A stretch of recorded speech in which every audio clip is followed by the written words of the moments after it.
कि गागर में सागर 1 जनवरी 2023 से शुरू हो रहा है। अगर आपकी तैयारी में कुछ भी कोई भी चीज अगर जान डालती है तो बेटा ये होती है लास्ट में। सर ये क्या है? बच्चों का सवाल होता है गागर में सागर है क्या? बेटा गागर में सागर ये है, गागर तो आप जानते हैं बहुत सारी चीज, सॉरी गागर तो आप जानते कि यही होती है हथेली पे, और सागर बहुत बड़ी चीज होती है। तो बहुत सारे सिलेबस को बहुत छोटी चीज में समेट देना, ये गागर में सागर है।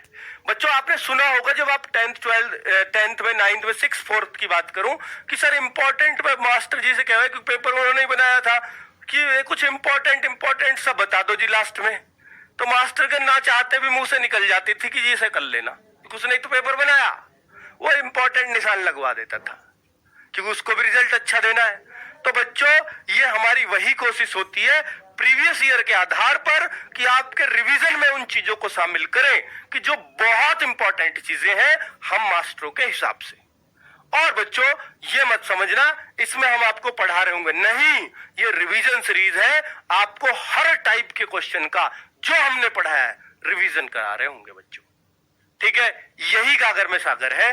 गागर में सागर से किसको सबसे ज्यादा फायदा होता है? जिसने सिलेबस को एक बार पढ़ लिया हो, सिर्फ उसी को बहुत ज्यादा फायदा होता है। कोई कहता हो कि सर मैंने तो सिर्फ गागर में सागर पढ़ के क्या मैं सिलेक्शन ले सकता हूं? मैं कहूंगा नहीं। अगर आपने पहले बिल्कुल भी पढ़ाई नहीं कर रखी तो नहीं। हाँ आप पहले पढ़ाई को पहले की थी और बीच में छूट गया तो आप ये ले रहे हो तो आपको सबसे बेस्ट फायदा इससे हो जाएगा, ठीक है बच्चों।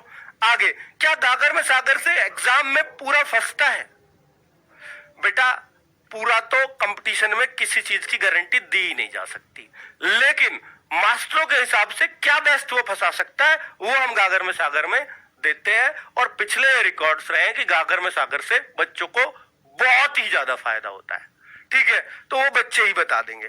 क्या केवल गागर में सागर देखकर एग्जाम निकल सकता है? तो मैंने पहले ही मना कर दिया है कि हाँ अगर आपने बिल्कुल पढ़ाई नहीं की गागर में सागर पे आ गए हो तो आपको समझ ही नहीं आएगी, लेकिन आपने पढ़ाई कर रखी है तो इससे बेस्ट कुछ नहीं लगेगा आपको।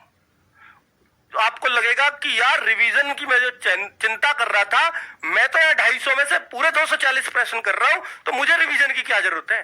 तो आपका कॉन्फिडेंस वहीं बूस्ट हो जाएगा बच्चों।